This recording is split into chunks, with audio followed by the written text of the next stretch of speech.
Yes, good morning students, welcome to YouTube platform of Bansal Academy. तो आज आपके साथ डिस्कस करूंगी इंग्लिश का एक बहुत ही इंपॉर्टेंट टेस्ट जो कि बेसिकली बेस्ड है हमारे इंपॉर्टेंट टॉपिक प्रपोजिशन पे। So let's start with the test. So he drew from Maharashtra. जैसे कि आप लोगों को क्लियरली नजर आ रहा है कि यहाँ पे इस क्वेश्चन में इन सारे के सारे क्वेश्चंस में हम लोगों ने फिलर्स को ज्यादातर यूज किया है। Like fill in the blanks will be there. आप लोगों को क्वेश्चन दिया होगा, वहां पे फिल इन द ब्लैंक्स होंगी, and after that you are provided with the four options regarding preposition and you are supposed to correct the you are supposed to pick the correct one। तो चलिए start करेंगे। He draw from Maharashtra, drove drive की form है। He draw from Maharashtra dash Karnataka without stopping to rest. तो समझ में आएगा वो महाराष्ट्र से कहां गया, कर्नाटका गया। एक बार क्वेश्चन का एक बार अच्छे से उसका मीनिंग समझ लेंगे तो हम लोगों को एग्जैक्टली पता चल जाएगा कि what preposition do we need. So he draw from Maharashtra is to into या टू वर्ड्स। कर्नाटका की तरफ नहीं जा रहा है, कर्नाटका ही जा रहा है। बताया था मैंने जो प्रपोजिशन में टू और टू वर्ड्स का बताया था डिफरेंस, कि जब आप लोगों को एक पर्टिकुलर फिक्स्ड डेस्टिनेशन की तरफ जाना हो तो वहां पे टू का यूजेज किया जाएगा। जब किसी की तरफ जाना होगा तो टू वर्ड्स का यूज करेंगे। यहाँ पे हम लोग पक्का फिक्स है कि भाई हमारा जो डेस्टिनेशन है दैट इज फिक्स, तो that is the reason why हम लोग यहाँ पे यूज करेंगे टू का। टिक कर लेंगे जी फटाफट से अपना answer. Your option is two. Just wait, let me select the pen first.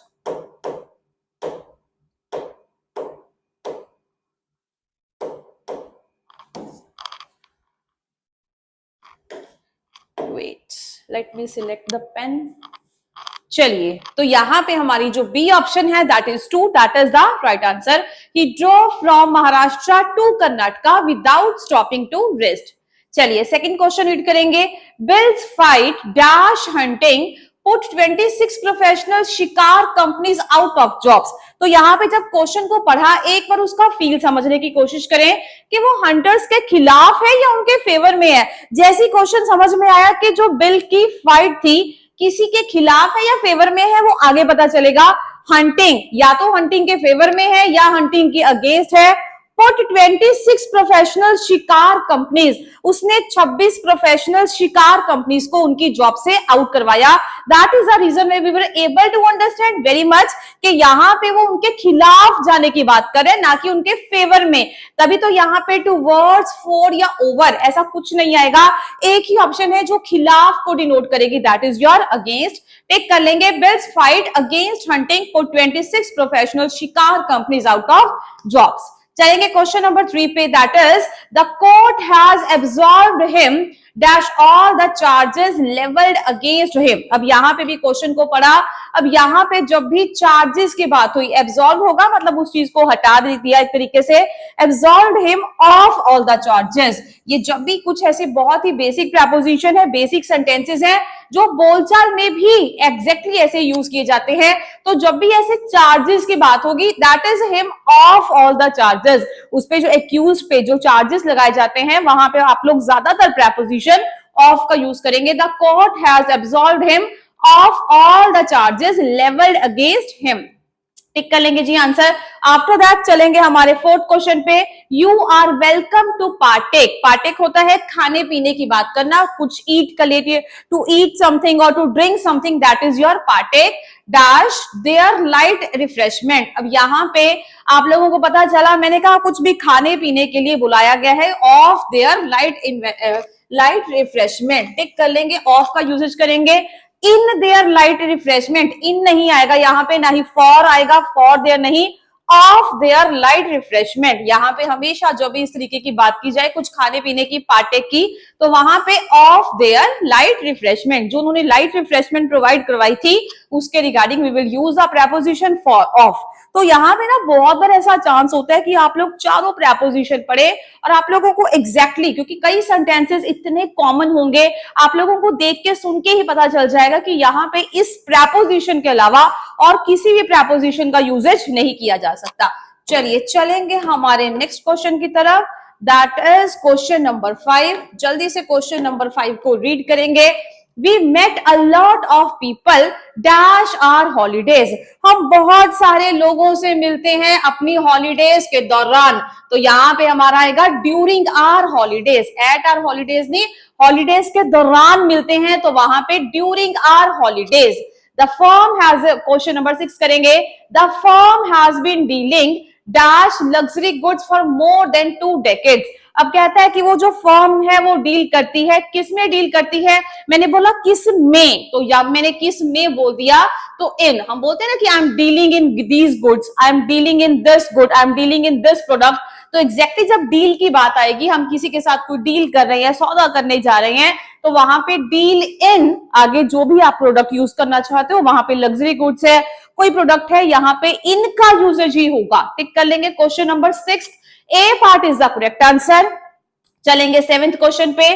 Today students should be reconciled dash with. Reconciled होता है मतलब अपने आप में किसी भी दुविधा से वो निकल सकते हैं, उनका जो दिमाग है वो बहुत अच्छे बढ़िया तरीके से काम करेगा. Reconciled dash the way things are changing. कहते हैं कि उन्होंने चेंजेस को क्या कर लिया है, एक तरीके से बहुत ही बढ़िया तरीके से उन लोगों ने चेंजेस को अडेप्ट कर लिया है. विद द वेज, चेंजेस के साथ हम लोग अपने आप को चेंज के साथ साथ चलवा रहे हैं ना, तो चेंजेस को अपने साथ लेके अडेप्ट करके चल रहे हैं. तो reconciled with the way things are changing. Tick कर लेंगे जी फटाफट से. 7th question A part is the right answer. चलेंगे क्वेश्चन नंबर 8 पे. That week the dollar dropped to its low. देखिए बोलचाल की भाषा में भी आ जाता है कि भाई डॉलर गिर गया है. ड्रॉप्ड टू आएगा to its lowest levels, at नहीं आएगा, टू इट्स लोएस्ट लेवल. थोड़ी बहुत प्रेपोजिशन की प्रैक्टिस करें, बढ़िया इंग्लिश बोले तो आप लोगों को वैसे ही यहाँ पे जो प्रेपोजिशन है एग्जैक्टली वो क्या होगी. अब ये सेंटेंस मैंने पढ़ा, अचानक से हमारे मुंह से अपने आप ही आंसर आ जाएगा. रीजन ये एग्जैक्टली ऐसे ही बोले जाते हैं, यहाँ पे कोई डलाइमा में आपको फंसने वाली जरूरत नहीं है. Everything is fine. चलेंगे हमारे 9th क्वेश्चन पे. He went dash sea alone. He went to sea alone. वो समुद्र के अंदर नहीं, वो समुद्र की तरफ जा रहा, समुद्र जा रहा है. He went to sea. Fix था ना, डेस्टिनेशन फिक्स थी, तो वहां पे टू आएगा. To sea alone. Everyone in this world is accountable to God. चलेंगे जी क्वेश्चन नंबर 10 की तरफ. Everyone in this world is accountable to God for his actions.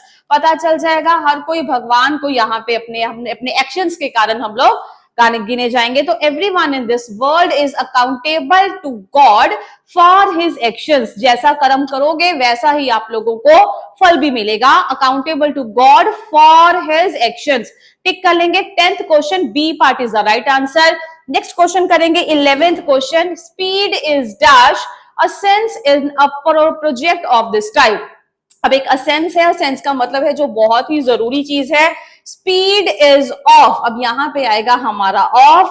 टिक कर लेंगे. Speed is of essence, मतलब स्पीड जो है एक बहुत ही जरूरी हिस्सा है in a project of this type. इस तरीके के प्रोजेक्ट्स में किसी भी प्रोजेक्ट की बात होगी कि यहाँ पे जो स्पीड है वो बहुत ही अहम हिस्सा है, महत्वपूर्ण हिस्सा है. सो यहाँ पे असेंस वर्ड यूज किया जाएगा. तो यहाँ पे हमारी प्रेपोजिशन क्या आएगी, of. Speed is of essence. Tick कर लेंगे जी जल्दी से 11th का आंसर. चलेंगे हमारे नेक्स्ट क्वेश्चन की तरफ. 12th क्वेश्चन को रीड करेंगे. 12th question. A wise man profits dash mistakes of others. मैंने बोला जो वहां पे एक बुद्धिमान आदमी है वो क्या करता है, सीखता है दूसरों की मिस्टेक से. तो यहाँ पे हमारा आएगा from the mistakes of others. दूसरों की गलतियों से सीखा जाता है. चलेंगे 13th क्वेश्चन पे. राम अग्रीड डैश माई प्रपोजल. अब राम मान गया किस पे, टू माई प्रपोजल. विद नहीं, प्रपोज्ड मतलब अग्री मतलब मान जाना. मेरे प्रपोजल के साथ माना, अग्रीड टू. जब आप किसी यहाँ पे ये नॉन लिविंग थिंग वाला जेस्चर देगा, समथिंग वाला जेस्चर देगा, अग्रीड के साथ अग्री होगा मानना. अगर आप किसी पर्सन के साथ अग्री करते हो तो वहां पे विद का यूजेज करवाया जाएगा. अगर आप किसी पर्सन के साथ सहमति नहीं बता रहे हैं, किसी नॉन लिविंग थिंग मतलब किसी के व्यू पॉइंट की तरफ, किसी प्रपोजल की तरफ, वहां पे हमेशा टू का यूजेज किया जाएगा. आप लोग चेक कर ले एक बार डिटेल्ड वीडियोस में, नोट्स में, एवरीथिंग इज अवेलेबल. तो वहां पे भी ये बताया था अग्री के साथ आप लोग हमेशा यहाँ पे नॉन लिविंग थिंग वाले, समथिंग वाले जेस्चर में क्या लगाएंगे, 2। चलेंगे हमारा next question, he is addicted. अब यहाँ पे he is addicted to smoking बहुत ही कॉमन सेंटेंस है, जगह जगह आप लोगों ने बहुत जगह लिखा देखा होगा या मूवीज वगैरह में जो भी एक टैगलाइन आएगी तो एडिक्टेड टू स्मोकिंग। चलेंगे 15th क्वेश्चन की तरफ। 15th question says he sat dash the shade of a tree, he sat in the shade of the tree। बोला जाता है पेड़ की छाया में बैठा जाएगा, तो ये भी बहुत ही कॉमन सेंटेंस है and at the same time बहुत ही इंपॉर्टेंट भी है। ये दोनों सेंटेंस बहुत इंपॉर्टेंट है। he sat in the shade of a tree, टिक कर लेंगे फटाफट से। 15th C part is the right answer। चलेंगे हमारे 16th क्वेश्चन की तरफ। there is something wonderful about him, उसके बारे में कुछ है जो बहुत ही ज्यादा बढ़िया है। there is something wonderful about him। चलेंगे जी नेक्स्ट क्वेश्चन पे। नेक्स्ट क्वेश्चन से 17th क्वेश्चन। 17th क्वेश्चन से when will you hand dash your assignment. Hand होगा वापस करना, तो मेरे को वापस कब करोगे अब अपनी असाइनमेंट, तो जब भी ऐसा हैंड लिखा जाएगा हाथ के अंदर देना ना, तो वहां पे हैंड इन बोला जाता है। किसी चीज को वापस करना, सबमिट करवाना, तो वहां पे उस चीज को आप लोग हैंड इन बोला जाएगा। एक इडियम या फ्रेज की तरह भी मान सकते हैं। एग्जैक्टली एक तरीके से सिनोनिम्स हैं ये। When will you hand in your assignment, अपनी असाइनमेंट मेरे हाथ में कब थमाओगे, कब उस चीज को सबमिट करवाओगे। चलेंगे नेक्स्ट क्वेश्चन 18th की तरफ। A new minister has taken dash. अब किसी चीज का चार्ज लेना, टेकन ओवर, बताया था मैंने टेकन के साथ आएगा ओवर। जब भी ये अपने आप में एक तरीके से फ्रेजल वर्ब्स का भी काम कर सकते हैं, जहां पे टेकन ओवर मतलब किसी चीज का कंट्रोल अपने हाथ में लेना। Taken over after the election, election के बाद उन्होंने कंट्रोल अपने ही हाथों में ले लिया। चलेंगे जी हमारे नेक्स्ट क्वेश्चन की तरफ। Next question says 19th question read करेंगे। There is a bridge dash the river, बहुत ही इजी क्वेश्चन है। There is a bridge over the river, same question है जो आप लोगों के साथ क्लास में डिस्कशन हुई थी, सो आई डोंट थिंक सो किसी का गलत होगा। ये आफ्टर दैट 20th क्वेश्चन है। नेक्स्ट का ये इसका ये नंबर यहाँ पे आया। Please make yourself at home, लिख लेंगे जी। ये भी एक बहुत ही कॉमन लाइन है, अगर आप अच्छी खासी इंग्लिश बोलते हैं तो वहां पे एक बहुत ही ये कॉमन लाइन है कि आप लोग जब अपने घर में कोई गेस्ट आए, कोई भी आए, तो बोला जाता है कि भाई आराम से बैठे, अपना ही घर समझे, तो बस उसको अपना ही घर समझे। Please make yourself at home, अपना ही घर समझे, तो make yourself at home tick कर लेंगे जी इस चीज को। बहुत कॉमन है, बहुत सारे सेंटेंसेस ऐसे हैं जिनको एग्जैक्टली ऐसे बोला जाता है, सो क्वेश्चन को सॉल्व करने में ज्यादा दिक्कत नहीं आएगी। चलिए चलेंगे हमारे नेक्स्ट क्वेश्चन 21st क्वेश्चन की तरफ। The brave youth immediately jumped dash. अब जो ब्रेव यूथ थी वो जंप की। अब जंप करोगे रिवर में, सेम क्वेश्चन क्लास में करवाया था। जंप्ड इनटू द रिवर, जब कोई चीज चलती फिरती मोशन में होगी, मोशन के साथ साथ वो उसके अंदर जाएगी, पानी के अंदर जंप करेगा, तो वहां पे इनटू का यूजेज किया जाएगा। चलेंगे 22nd क्वेश्चन की तरफ। We can make no progress if we continue working, कहता है हम कोई प्रोग्रेस नहीं कर सकते if we continue working under these conditions. यहाँ पे बहुत बार बच्चों के दिमाग में दुविधा आती है कि मैम विद दीज कंडीशन नहीं आएगा, कंडीशन के साथ नहीं, कंडीशन के तहत काम करते हो। मैंने बोला कि भाई मेरे को इस कंडीशन के अंदर काम करना है, इस कंडीशन के नीचे काम करना है, तो कंडीशन के साथ यहाँ पे विद नहीं आएगा, अंडर दीज कंडीशन आएगा। विद दीज कंडीशन, कंडीशन के साथ नहीं चल रहे हो, उनके तहत, उनके नीचे रह के काम करना पड़ता है। लाइक आपके टाइमिंग्स की बात कर ले, लाइक हम लोगों ने बोला कि भाई मेरे जो ऑफिस आवर्स हैं वो 8 to 5 है, तो अंडर दीज कंडीशंस होगा, विद दीज कंडीशंस नहीं होगा। चलेंगे 23rd क्वेश्चन की तरफ। That says keep your dog dash the flower beds, कहता है अपने डॉग को दूर रखो फ्लावर बेड से, it may damage the flowers, तो अपने डॉग को दूर करना है। Keep your dog off the flowers, मतलब अपने डॉग को दूर रखो, बिसाइड नहीं, बिसाइड तो होगा साइड में, और फ्रॉम नहीं, आउट नहीं, आउट द फ्लावर बेड्स नहीं, of the flower beds. Of हमेशा किसी चीज की सेपरेशन का जो जेस्चर है उस चीज को रिप्रेजेंट करेगा। So keep your dog off the flower beds. चलेंगे 24th क्वेश्चन पे। Dash a moment she felt disappointed for no stockings hung from the fireplace. 24th question को देखा तो पता चल जाएगा। फॉर अ मोमेंट, बहुत बार हम लोगों ने इंग्लिश में राइम्स में या छोटे छोटे पैसेजेस में पढ़ा होगा। For a moment I felt, एक ही पल के लिए मैंने सोचा, जो फॉर अ मोमेंट होगा। एट अ मोमेंट, उस पर्टिकुलर पल में। फॉर अ मोमेंट मतलब कुछ पलों के लिए मैंने सोचा। फॉर अ मोमेंट एक पल में मैंने ये सोचा। चलेंगे 25th क्वेश्चन की तरफ। We were completely taken dash by the estate agent who turned out to be a crook, मतलब वो बहुत ही धोखेबाज निकला, लेकिन हम लोग बह गए, बांध गए उसकी बात में। टेकन इन आएगा, टेकन इन मतलब हम लोगों ने उसकी बात मान ली, हम लोग उसकी बातों में आ गए with by the estate agent, जो बाद में टर्न आउट मतलब जो बाद में क्या निकला, जो turn out to be crook, जो धोखेबाज निकला, लेकिन हम उस एस्टेट एजेंट की बातों में आ गए। लिख लेंगे जी 25th क्वेश्चन का आंसर। चलिए चलेंगे हमारे नेक्स्ट लास्ट पार्ट पे।